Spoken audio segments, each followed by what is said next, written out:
Hello friends, welcome to GMR study circle. Friends, మనం ఈ వీడియోలో డైలీ కరెంట్ అఫైర్స్లో భాగంగా డిసెంబర్ 2021 కరెంట్ అఫైర్స్ గురించి డిస్కస్ చేసుకుందాం. మరి ఈ వీడియో గురించి కంప్లీట్ చూసే ముందు ఈ వీడియో లైక్ చేయండి. మొదటిసారిగా మన ఛానల్ విజిట్ చేస్తే సబ్స్క్రైబ్ చేసి ఎంకరేజ్ చేయండి. మరి డైలీ కరెంట్ అఫైర్స్లో భాగంగా మొదటి కరెంట్ ఈవెంట్ కానీ చూస్తే, ఇటీవల ప్రకటించిన ప్రధానమంత్రి రాష్ట్రీయ బాల్ పురస్కార్ 2025కు ఆంధ్రప్రదేశ్ నుంచి ఎంపికైనది ఎవరు? Option A Jessiraj, option B Preethiraj, option C Rajkumar, option D Neelavenu. దీనికి సరైన సమాధానం ఆప్షన్ ఏ జెస్సీరాజ్. మరి ఈ జెస్సీరాజ్ గురించి కానీ వివరం చూస్తే, 14 ఏళ్ల జెస్సీరాజ్ గుంటూరు జిల్లా మంగళగిరికి చెందినటువంటి క్రీడాకారిణి.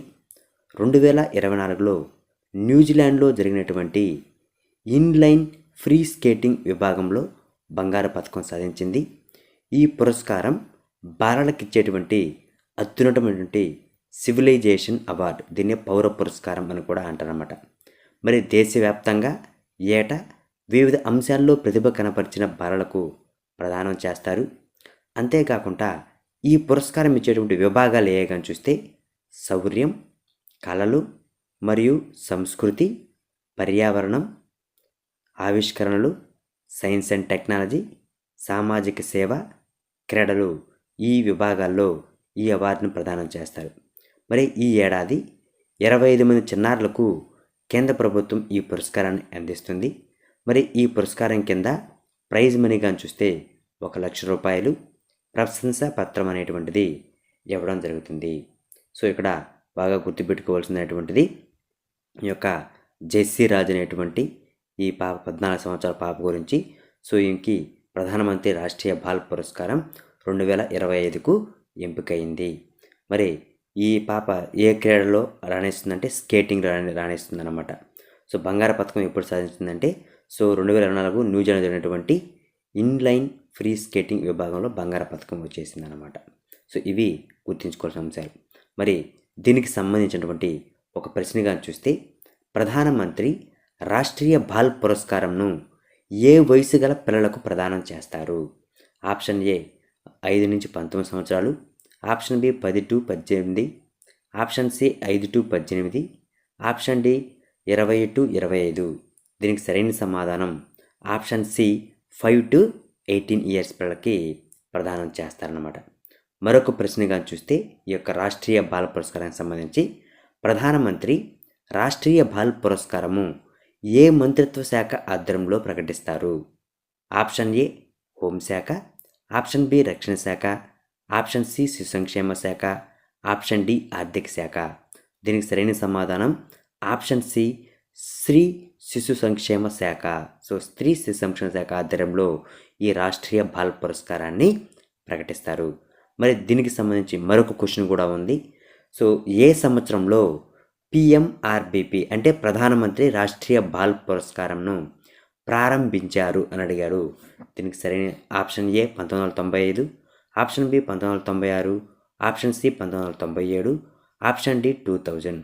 సో దీనికి సరైన సమాధానం ఆప్షన్ బి 1996లో. సో ఈ రాష్ట్రీయ బాల పురస్కారం ఇంపార్టెంట్. నెక్స్ట్ రెండో కరెంట్ ఈవెంట్ కానీ చూస్తే, 2024 సంవత్సరానికి గాను 34వ వ్యాస సమ్మాన్ అవార్డు గ్రహీత ఎవరు? Option A Suryabala, option B Pushpabharathi, option C Surya Indravathi, option D Pushpavani. దీనికి సరైన సమాధానం ఆప్షన్ ఏ సూర్యబాల. మరి వివరణగా చూస్తే, ఈమె హిందీ రచయిత. ఈమె రచించినటువంటి కౌన్ దేశ్ కో వాసి, వేణుకి డైరీ నవలకు ఈ అవార్డు అనేటువంటిది లభించింది. మరి ఈ వ్యాస్ సమ్మాన్ అవార్డును 1991లో ఏర్పాటు చేశారు. ఈ అవార్డును కేకే బిర్లా ఫౌండేషన్ ప్రదానం చేస్తుంది. సో ఈ అవార్డుని ఎవరిస్తారంటే కేకే బిర్లా ఫౌండేషన్. మరి ప్రైజ్ మనీ ఎంతగానో చూస్తే 4 లక్షలు. మొదటి గ్రహీత రామ్ విలాస్ శర్మ గారు 1991, 33వ గ్రహీత పుష్పభారతి. సో ఇవి ఈ యొక్క అవార్డు గురించి.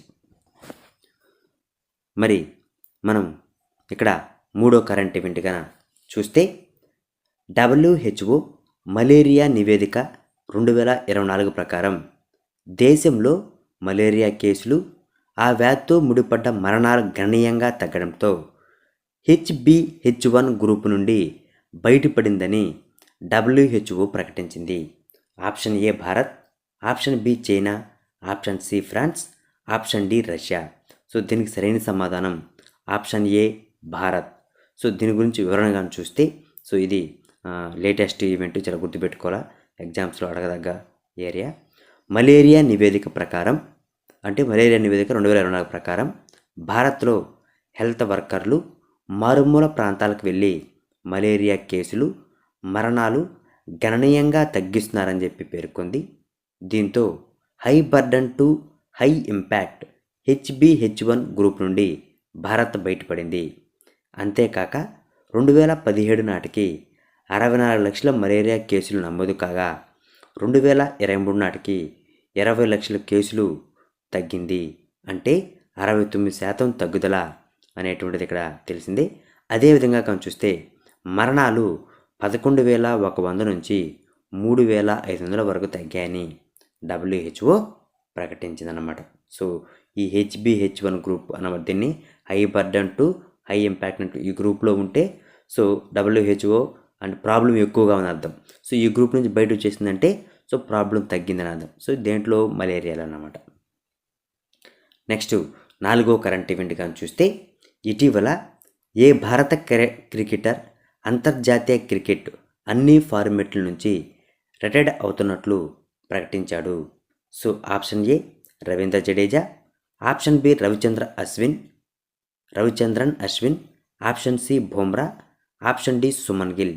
దీనికి సరైన సమాధానం option B Ravichandran Ashwin. So దీన్ని వివరణగా చూస్తే, రవిచంద్రన్ అశ్విన్ 38 ఏళ్ళు, ఆఫ్ స్పిన్నర్. ఇతను అంతర్జాతీయ క్రికెట్ నుంచి రిటైర్డ్ అవుతున్నట్లు 2024 డిసెంబర్ 18న ప్రకటించారు. అశ్విన్ యొక్క చివరి మ్యాచ్ ఎందుకని చూస్తే బోర్డర్ గవాస్కర్ ట్రోఫీలో భాగంగా భారత్ ఆసీస్ మధ్య అడిలైడ్లో జరిగినటువంటి 2వ టెస్ట్ మ్యాచ్. సో ఇది ఇంపార్టెంట్. సో అశ్విన్ యొక్క చివరి మ్యాచ్ కానీ ఏదైనంటే బోర్డర్ గవాస్కర్ ట్రోఫీలో భాగంగా భారత్ ఆస్ట్రేలియా మధ్య జరిగినటువంటి అడిలైడ్లో జరిగినటువంటి 2వ టెస్ట్ మ్యాచ్. మరి ఇంకా కానీ చూస్తే 2010 జూన్ 5న శ్రీలంకలో జరిగినటువంటి వన్డేల్లో ఈ యొక్క క్రికెట్లోకి అరగంటం చేసినటువంటి అశ్విన్ 14 సంవత్సరాల 6 నెలల పాటు అంతర్జాతీయ క్రికెట్లో కొనసాగాడు. 106 టెస్టుల్లో అశ్విన్ పడగొట్టిన వికెట్లు 537. సో మొత్తం 106 టెస్టులు ఆడితే 537 వికెట్లు తీశాడనమాట. అత్యధికంగా వికెట్లు సాధించినటువంటి భారత బౌలర్లలో ఇక్కడ కుంబ్లే మొదటి స్థానంలో ఉంటే, అంటే 619 వికెట్లు తీసి కుంబ్లే మొదటి స్థానంలో ఉంటే, ఆ తర్వాత స్థానంలో రవిచంద్రన్ అశ్విన్ 2వ స్థానంలో ఉన్నాడు. సో కుంబ్లే ఇక్కడ పేరు మిస్ అయింది. సో 619 వికెట్లు తీసినటువంటి కుంబ్లే మొదటి స్థానంలో, తర్వాత రవిచంద్రన్ అశ్విన్ 537 వికెట్లతో 2వ స్థానంలో ఉన్నాడనమాట. మరొక కరెంట్ ఈవెంట్ కన్నా చూస్తే 5వ కరెంట్ ఈవెంట్, ప్రతి సంవత్సరం ఏ నెలలో హిందూ మాసంగా జరుపుకునే అందుకు ఉద్దేశించిన బిల్లును అమెరికాలోని ఒహాయో స్టేట్ హౌస్ సెనెట్లు ఏకగ్రీవంగా ఆమోదం తెలిపాయి. So option A September, option B October, option C November, option D December. దీనికి సరైన సమాధానం option B October. So October అనేది కరెక్ట్ ఆన్సర్ అన్నమాట.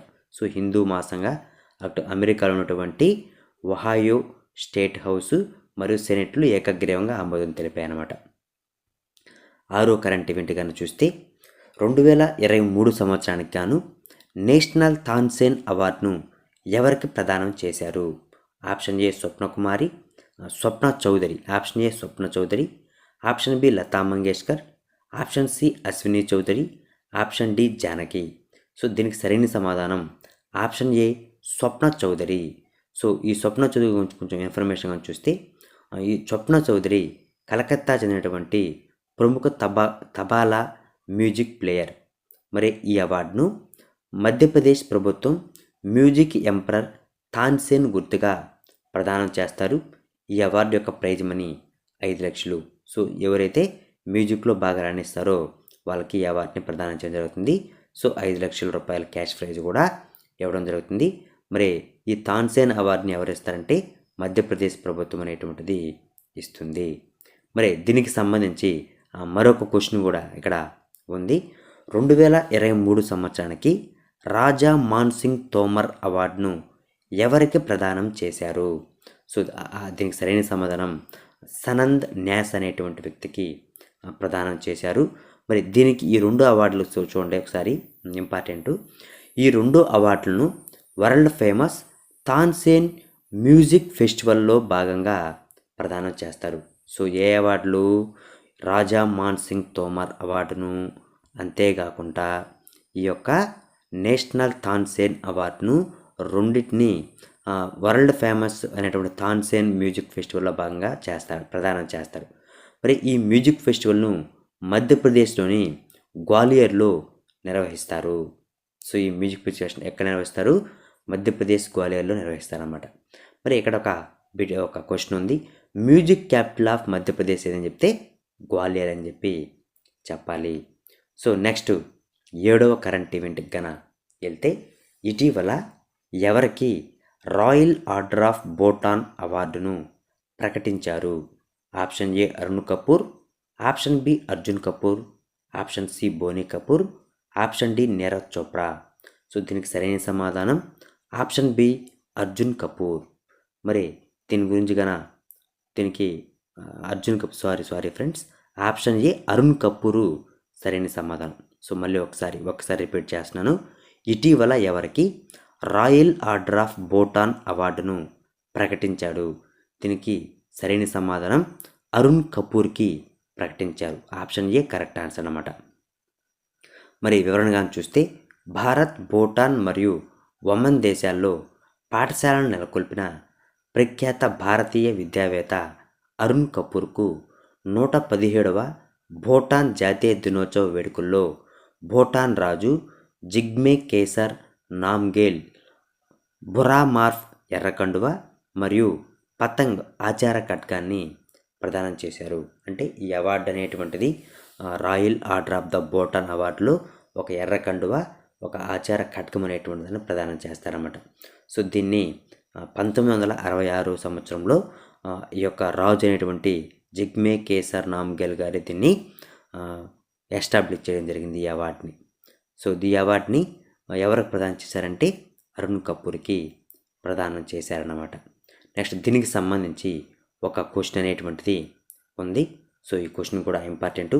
2019 సంవత్సరంలో భూటాన్ నుంచి ధృక్ తుస్కే అవార్డును అందుకుంది ఎవరు? సో దీనికి కూడా అరుణ్ కపూరే. సో అరుణ్ కపూర్కి ఆల్రెడీ 2024లో royal order of the Bhutan అనే అవార్డుని ఇచ్చారు. 2019లో ధృక్ తుస్కే అవార్డును కూడా ఇవ్వడం జరిగింది. మరి ఏంటి ఒకసారి చూస్తే దీని గురించి వివరణ. ఈ అవార్డును దేశ విద్యకు చేసిన సేవలకు గుర్తిస్తుంది. సో ఆ దేశంలో ఎవరైతే విద్య కోసం సేవలు చేస్తారో వాళ్ళకి ఇస్తారు. సో అరుణ్ కపూర్ గారు చేశారు కాబట్టి ఆయనకి ఇవ్వడం జరిగిందనమాట. అంతేకాకుండా రాయల్ అకాడమీ ద్వారా విద్యా ప్రమాణాలను పెంచినందుకు అరుణ్ కపూర్కు ఈ అవార్డును అందుకున్నారు. సో విద్యా ప్రమాణం కంటే బాగా పెంచారు కాబట్టి. నెక్స్ట్ 8వ యొక్క చూస్తే డైరెక్టర్ బిట్ ఇక్కడ ఇవ్వడం జరిగింది. సో ఇటీవల భారతదేశం యొక్క మొట్టమొదటి సోలార్ బోర్డర్ విలేజ్గా నిలిచింది ఏది అని అడిగారు. ఇక్కడ ఆప్షన్ ఏ ముసోలి విలేజ్ అనేటువంటిది గుజరాత్లో ఉంది. సో ఈ ముసాలి విలేజ్ అనేటువంటిది కానీ చూస్తే ఈ గ్రామం పాకిస్తాన్కు 40 కిలోమీటర్ దూరంలో ఉంది.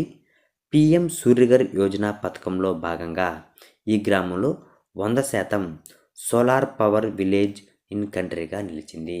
సో ఇది బార్డర్గా ఉండేటువంటి ఫస్ట్ కంట్రీ అన్నమాట.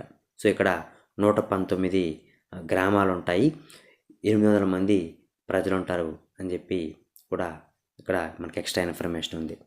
మరి 8వ కరెంట్ అఫైర్గా చూస్తే కరెంట్ ఈవెంట్లో మొట్టమొదటి ప్రపంచ ధ్యాన దినోత్సవాన్ని ఏ రోజున జరుపుకున్నారు? సో ప్రపంచ ధ్యాన దినోత్సవం, వరల్డ్ మెడిటేషన్ డే అన్నమాట. దీన్ని ఏ రోజున జరుపుకున్నారంటే దీనికి option A December 20, option B December 21, option C December 22, option D December 19. దీనికి సరైన సమాధానం ఆప్షన్ బి డిసెంబర్ 21. సో 21న ప్రతి సంవత్సరం డిసెంబర్ 21వ తేదీన ప్రపంచ ధ్యాన దినోత్సవాన్ని జరుపుకుంటారు. సో మరి దీని గురించి వివరణగా చూస్తే, ధ్యానం మరియు దాని ప్రయోజనాల గురించి అవగాహన పెంచడానికి ఐక్యరాజ్య సమితి జనరల్ అసెంబ్లీ డిసెంబర్ 21ని ప్రపంచ ధ్యాన దినోత్సవంగా ప్రకటించింది. మరి ఈ సంవత్సరం అంటే 2024 థీమ్గా చూస్తే meditation for global peace and harmony అనేటువంటి ఈ థీమ్తో ఈ సంవత్సరం ప్రపంచ ధ్యాన దినోత్సవాన్ని జరపడం జరిగిందనమాట. సో ఫ్రెండ్స్, ఇది డిసెంబర్ 2021 కరెంట్ అఫైర్స్ సంబంధించిన ఇన్ఫర్మేషన్. ఫ్రెండ్స్, ఇటువంటి మరిన్ని అప్డేట్స్ కోసం మన ఛానల్ లైక్ చేయండి, షేర్ చేయండి, సబ్స్క్రైబ్ చేసి ఎంకరేజ్ చేయండి. Thank you.